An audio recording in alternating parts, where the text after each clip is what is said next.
Okay, welcome back to the Seasoned Butcher. On this particular clip, we are going to talk about hamburger, right? Like the world's, maybe next to pizza, the second most favorite food of Americans.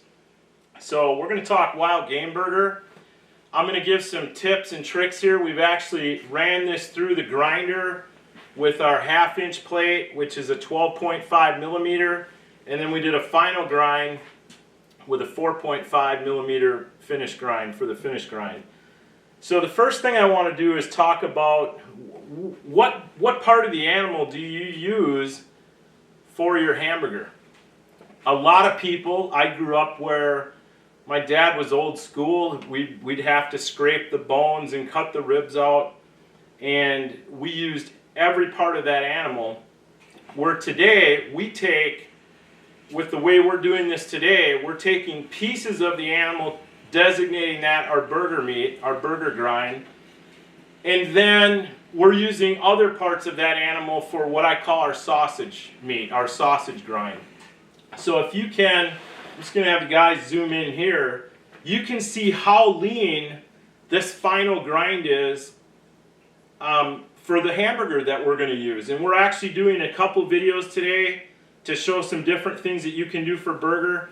But a whole bunch of this is going to be made into burger patties, and this is what we use to make our patties. This is our Hamburger Press that you can purchase from us, and this thing is awesome because it makes symmetrical patties. You throw them on the grill and they cook uniform. You don't have to worry about or sit there and probe each individual hamburger. You know that when one's done, they're all done, depending on the type of grill you have. But I want to get back to the part of the animal that we're going to use. The hamburger that I've got here is from the hindquarter. Now, my wife and I been married 33 years, and Shannon will tell you, hey, I like hamburger a certain way out of the deer that the guys shoot. And this stuff is amazingly lean, and that's the way we like it. We've grown accustomed to cutting those hindquarters.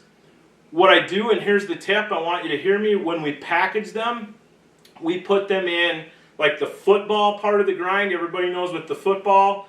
I literally label those footballs because I know that I can pull that out. I could use that for jerky. I could use it for a roast. I could use it for stew meat, but more importantly, I can grind that up. Your steaks, your part of the hindquarter, I'll label those as steaks.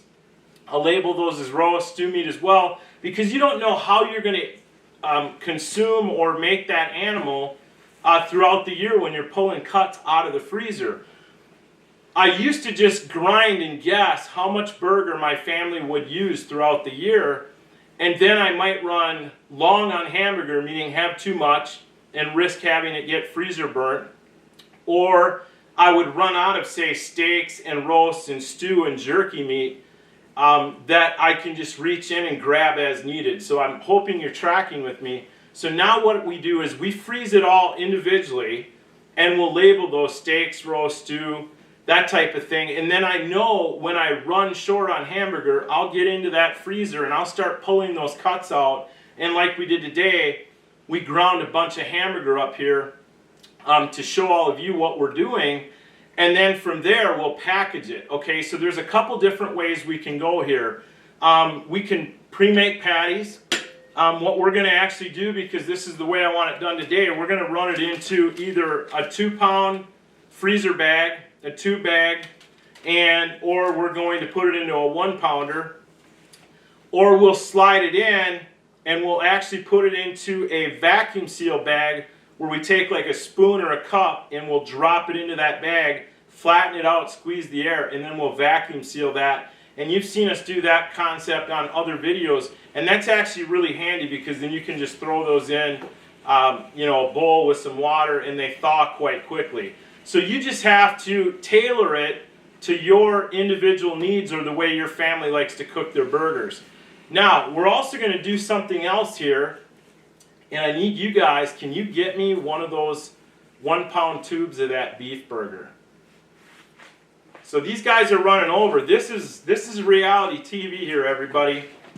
And we are showing you exactly how we make this stuff. So Charlie has a contact where we also buy throughout the year. We'll buy beef. We'll get a quarter or a half. We'll split it. The crew will split it up. But we also like beef burger. It's kind of a nice treat. Different recipes that we'll use this for. And we package these as well in 1-pound tubes. But here's the ultimate idea. And some of you already do this. Great. Others, you maybe haven't thought of this. When you use this hindquarter meat and you see how lean this stuff is, you can take a pound of this and a pound of this beef and actually mix it together, right? So you're going to get some of that beef fat that is marbled into the beef, and you're going to mix it with your venison. So that's going to give it a little bit more fat content. Because some of the complaints are, well, geez, I just don't like venison burger. It's too dry. Now, we don't believe that. We think it's more of a cooking issue that people don't realize because that fat is not marbled into that hamburger. They get it to that temp plus or minus 130 degrees during the cooking process, and venison will, just like that, it'll go from medium rare to well done in a matter of sometimes seconds, depending on the temp of your grill or how hot you're cooking it. So a lot of times people, consequently, they overcook venison burgers and they dry them out.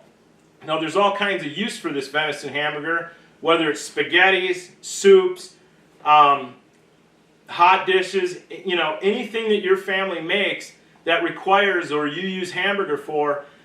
We find that we go literally throughout the calendar year, we'll go through hundreds of pounds of hamburger, and that can be costly if you're purchasing it from the store. And why not home butcher yourself? I mean, that is the whole concept behind the seasoned butcher, is that you learn to do this stuff from home, and we share tips and tricks so that all of us throughout the course of our hunting season can take this game that we're killing and harvesting and make whatever it is you want, but you tailor it toward how you want it packaged. You tailor it toward how you want it seasoned. Some of you maybe are used to using the front shoulders for your burger versus these hinds. Hey, that's A-okay. I'm not saying it's bad to do it that way. We just prefer not having the silver skin and some of that tallow that might be in it. You've got to sit and cut all that out, or the leg meat. I've noticed a lot of people, they grind that up, and then they have people wonder why, or they get comments, hey, this is gamey, or this doesn't taste quite right. And it could be a simple fix that you're not paying attention to what you're actually putting into your hamburger. And so maybe just try the hindquarters, see how that works for you. Now, what I want to make this clear, what are you doing with all that other, let's call it scraps, or some people call it grind. We label ours as sausage, right? That way I know when I dive into the freezer, we're doing meat making day like we are today, we're going to grab that meat that's marked sausage, and that's what's going into our summer sausage, our snack sticks, you know, breakfast sausage, brats, wieners, all that stuff. That's what we're using that for.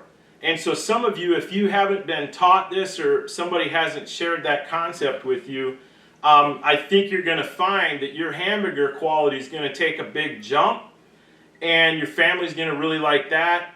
And then as well, you're going to find that you have more of the sausage grind to use for these other products that we're trying to share tips and tricks on as well. So I think I've about covered it. We've got the patties, we've got the bags that you can put it in, and we also talked about the concept of sliding it into some sort of Ziploc freezer bag or a vacuum seal bag, flatten it out, squeeze the air, and seal it. And that is really it as far as what we do with what I'm going to call hamburger. It's not that complicated. I would throw the challenge out there to say, just try some of these things and get feedback from your friends and family, and I think you'll be amazed at the comments you get.